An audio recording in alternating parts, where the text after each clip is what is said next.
Good morning, मैं Naveen Kumar Singh, director platform education center private limited Patna. NTPC CBT 2 का exam आपका 15 जनवरी को रिजल्ट आ जाएगा और फरवरी 14 से 18 फरवरी के बीच एग्ज़ाम हो जाना है। और ग्रुप डी का भी आपको पता है कि सारा कुछ क्लियर कर दिया गया है कि 23 फरवरी से आपका एग्ज़ाम होना है। तो हम इस वीडियो के माध्यम से हम ये आपको बताना चाह रहे हैं कि जैसे मैथ के बारे में स्पेशल चर्चा होगी इस वीडियो में। मैथ में आपको पता है कि ग्रुप डी में 25 क्वेश्चन पूछे जाएंगे और NTPC CBT 2 में 35 क्वेश्चन आपका रहेगा।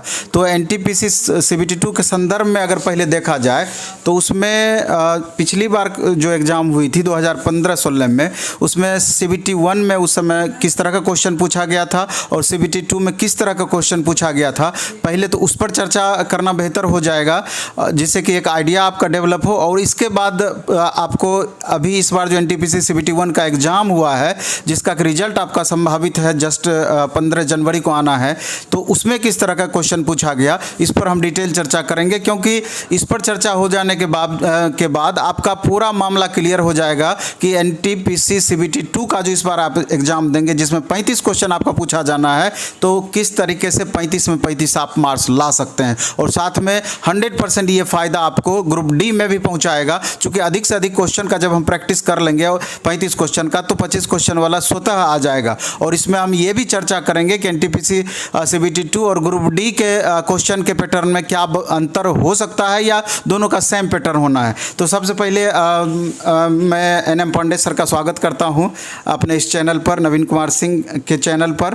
तो सर, सबसे पहले हम ये आपको से जानना चाहेंगे कि आप NTPC CBT 1 का क्वेश्चन देखे होंगे, इसके बाद पिछले बार का NTPC CBT 2 का भी क्वेश्चन देखे होंगे, तो आपको क्या दोनों में अंतर समझ में आया और किस तरह का क्वेश्चन पूछा गया और आगे किस तरह का क्वेश्चन इसके आधार पर पूछा जा सकता है, इसके बारे में थोड़ा सा आप डिटेल बताएं।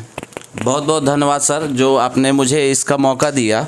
सबसे पहले अपने विद्यार्थियों को मैं बताना चाहता हूं कि NTPC CBT 1 जो 20 और 21 में हुआ, उसके क्वेश्चन का लेवल कुछ शिफ्ट में बहुत अच्छे क्वेश्चन पूछे गए थे, तो कुछ शिफ्ट में आसान भी सवाल पूछे गए थे। और आसान और हार्ड की डिफिनीशन क्या होती है कि अगर कोई विद्यार्थी जिस सवाल को बना लेता है तो उसके लिए वो आसान हो जाता है। तो मेरा मानना ये है सर कि CBT 1 में कुछ टॉपिक ऐसे थे जिनका क्वेश्चन काफ़ी बढ़िया क्वालिटी का मिला, जिसमें हम एक दो चैप्टर का नाम आपको लेना चाहेंगे। पहले तो ट्रिगोमेट्री हो गई, जिसके क्वेश्चन का लेवल बहुत अच्छा रहा था। टाइम, स्पीड एंड डिस्टेंस रहा, जिसका भी लेवल बहुत अच्छा रहा था। अगर उस तरीके के सवाल आप एग्ज़ाम में नहीं बना कर जाएंगे तो आपसे सवाल हल होगा ही नहीं। तो सबसे पहला चीज़ ये है कि टाइम, स्पीड एंड डिस्टेंस और ट्रिगो, ये दो चैप्टर उस तरीके के सवाल जिस तरीके के CBT 1 में पूछे गए हैं, उस तरीके के सवाल को आपको पहले से प्रैक्टिस करके जाना पड़ेगा, तभी सवाल वहां हल हो पाएगा। अन्यथा क्वेश्चन का प्रैक्टिस कहाँ होगा बच्चों का? उस तरीके के क्वेश्चन का प्रैक्टिस जो हम अभी नए बैच ला रहे हैं, उस नए बैच में भी हमने रखा है। और दूसरी चीज़ ये है सर कि जो अपना वॉल्यूम 3 है, जो टोटल का टोटल रेलवे मैथमेटिक्स स्टेज 1 का जो सॉल्यूशन मैथ्स का किताब है, एक जगह कलेक्शन है 2600 प्लस क्वेश्चन वाला। उसमें क्या किया गया है कि कम से कम नए क्वेश्चन तो नहीं मिलेंगे, लेकिन जितने सवाल उसमें पूछे गए हैं उसको यदि कोई विद्यार्थी बना लेते हैं आप, तो होता क्या है कि उसका आइडिया आ जाएगा कि इस तरीके के सवाल में हमको क्या लेना है, अटेम्प्ट क्या लेना है, किस तरीके से मेथड से उसको हम आगे कर सकते हैं। तो ये सबसे बड़ी चीज़ है, ये सबसे महत्वपूर्ण चीज़ है कि उस तरीके के सवाल अगर आप पहली बार ही एग्जाम में देखेंगे तो ये नहीं बनने की संभावना है, लेकिन अगर पहले से आप देख कर जाएंगे तो सवाल तो बिल्कुल ही आपसे बनेगा।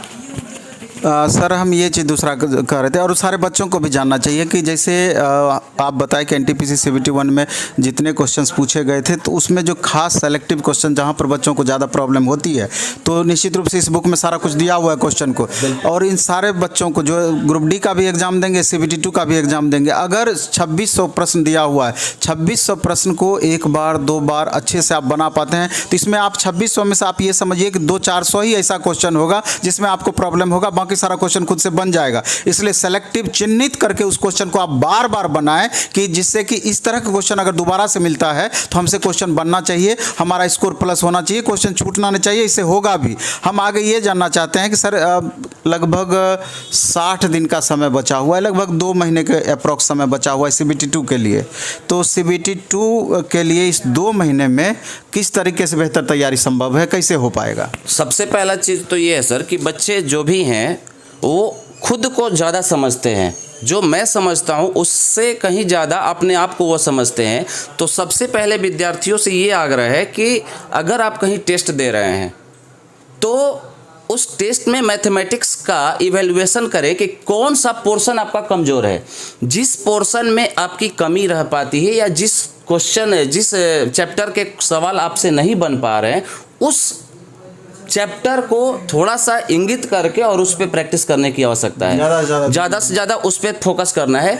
क्योंकि और उसके बाद क्या है सर कि अगर आप प्रैक्टिस करने के दौरान मान लिया जाए कि कोई चैप्टर आपका वीक है, उसमें आप समय ज़्यादा दे रहे हैं, तो सबसे पहले अभी अगर 60 दिन भी है तो 60 दिन कम समय नहीं होता है। 60 दिन में उस चैप्टर की जितनी भी कमियां हैं उसको दूर करने का अगर विद्यार्थी प्रयास करते हैं तो ये मेरे लिए और विद्यार्थी के लिए भी बहुत बेहतर चीज़ होगा। एक चीज़ हम रोकना चाहते हैं इस बीच में और पूछना चाहते हैं कि इस बार आप लोग भी गौर करेंगे कि जो NTPC CBT1 का एग्ज़ाम हुआ, हालांकि हम बार बार चर्चा NTPC CBT1 का ज़्यादा कर रहे हैं बनिस्पत पिछले बार जो आपका 2015-16 का NTPC CBT1 और CBT2 था, मेंस जो दिए थे, उसके बनिस्पत इस बार के क्वेश्चन पर हम ज़्यादा फोकस इसलिए कर रहे हैं अभी जो एग्ज़ाम हुआ है खास, कि उस बार आप देखेंगे कि क्वेश्चन का लेवल बहुत ही कमज़ोर था CBT2 का। वैसे भी आसान रहता ही है CBT2 में, चूँकि 90 मिनट में आपको 120 क्वेश्चन बनाना होता है। अगर ज़्यादा टफ क्वेश्चन दे दिया जाएगा तो बच्चों को ज़्यादा परेशानी होगी ही होगी।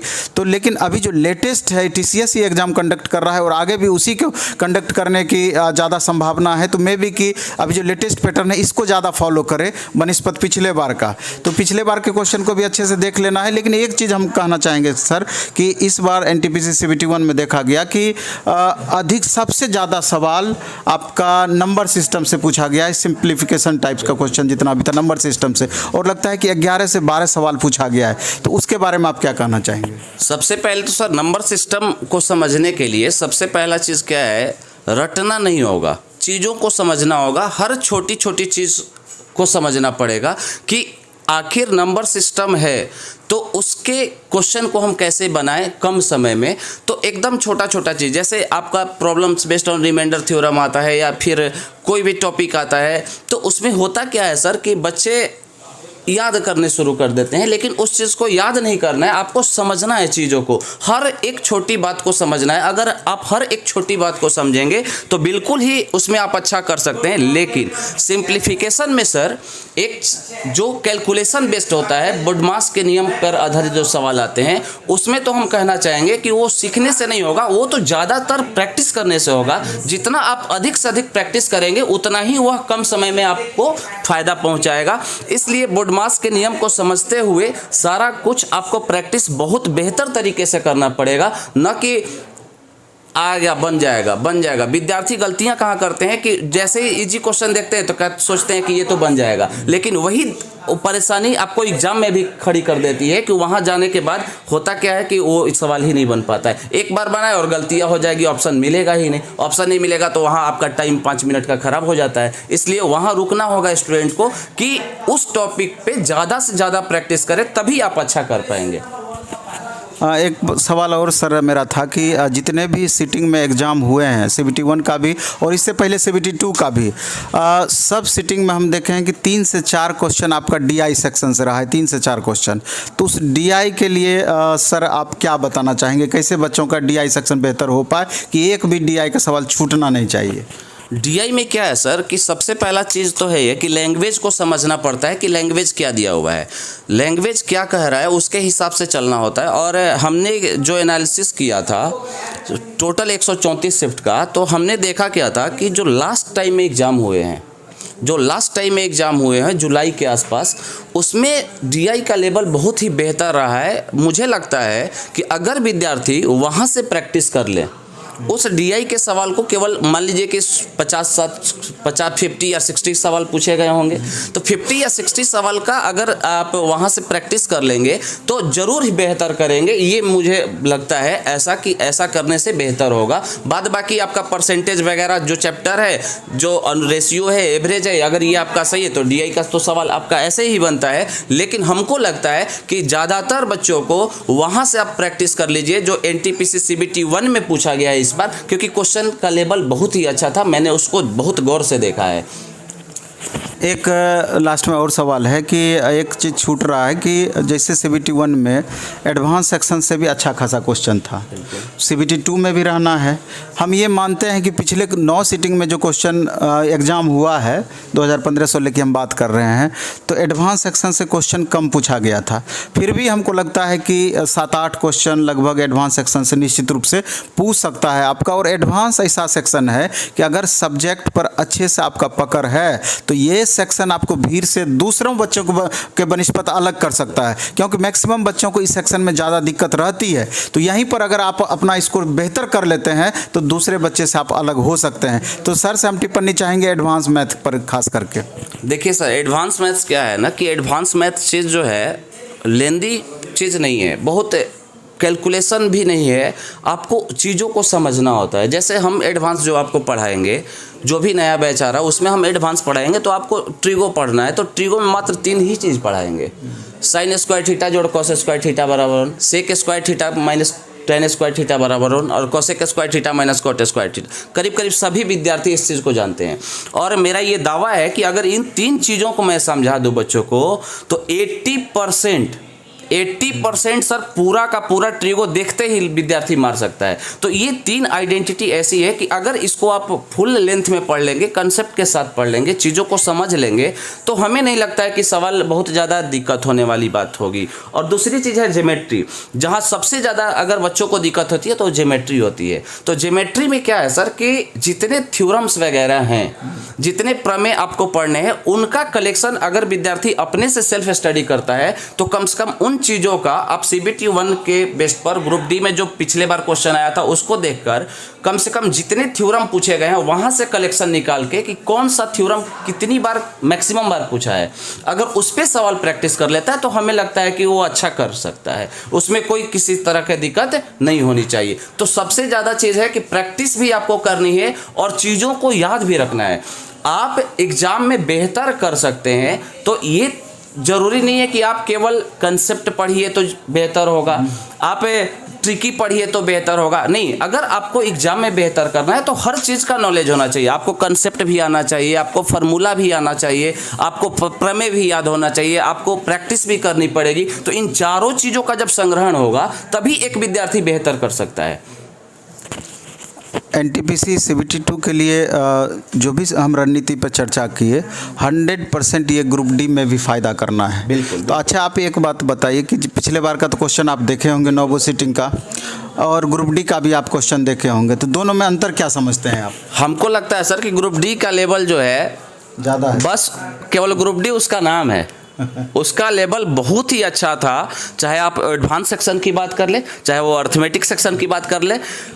इससे बात एक थोड़ा सा हम यहाँ बात कहना चाहेंगे, जो 17-18 में जो ALP आया था उसमें भी क्वेश्चन का लेवल बहुत बेहतर था सर, उसमें भी बेहतर लेवल का था। CBT 1 का जो एग्ज़ाम हुआ NTPC वाला, उसमें क्या है सर कि क्वेश्चन का लेवल उनकी अपेक्षा कम है, ग्रुप डी की अपेक्षा भी कम है। ग्रुप डी केवल नाम ही रह गया है बस, उसमें तो क्वेश्चन का लेवल इतना बेहतर है कि अगर विद्यार्थी पहले से नहीं प्रैक्टिस करके जाएगा, उस तरीके के चीज़ों को नहीं समझ के जाएगा तो अच्छा नहीं कर पाएगा। तो ग्रुप डी के लिए सबसे बड़ा चीज़ है कि ग्रुप डी नाम के लिए है लेकिन उसका प्रैक्टिस मैक्सिमम से मैक्सिमम करना है। NTPC से ज़्यादा मेहनत ग्रुप डी के लिए आपको करनी है। लास्ट में सारांश हम ये कहना चाहते हैं आपसे कि जिन बच्चों का मैथ बहुत अच्छा है अच्छी बात है।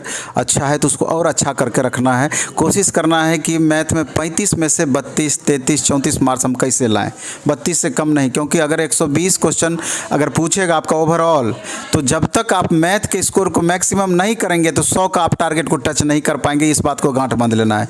दूसरी बात है कि अगर ग्रुप डी में 100 में से 70 क्वेश्चन पूछा जाना है तो यहाँ भी मैथ का अपना अहम रोल होगा, क्योंकि मैथ ही ऐसा पेपर है और रीजनिंग कि अगर आपका कंसेप्ट क्लियर है तो 100% आप स्कोर कर सकते हैं। ये बात आप मान करके चलिए। तो इसलिए हम ये लास्ट में कहना चाहेंगे कि सर के द्वारा 500 क्वेश्चन का ऐसा कलेक्शन किया गया है जो कि अभी एनटीपीसी सीबीटी 1 में सेलेक्टिव क्वेश्चन, जैसा कि मैक्सिमम ग्रुप डी और एनटीपीसी सीबीटी 2 में पूछ सकता है अभी जो वर्तमान में एग्जाम हुआ। इसके अलावा एएलपी की भी सर चर्चा की है, तो उससे भी जो अच्छा क्वेश्चन है, और पिछले ग्रुप डी में भी जो अच्छा क्वेश्चंस हैं जो कि आपको एनटीपीसी सीबीटी 2 और ग्रुप डी दोनों में 100% फ़ायदा पहुंचा सकता है। अगर उस सेलेक्टिव क्वेश्चंस को हम 1 घंटा डेली करके आपको 500 क्वेश्चन ही हम करवा दें अगर अच्छे से, तो मेरे ख्याल से क्वेश्चन छूटने की संभावनाएं बिल्कुल नगण्य हो जाएगी। मैक्सिमम क्वेश्चन आपसे बनेगा ही बनेगा। तो सर के द्वारा एक आज से ही आज इंट्रो होगा, मंडे से वो कंटिन्यू बैच चलेगा।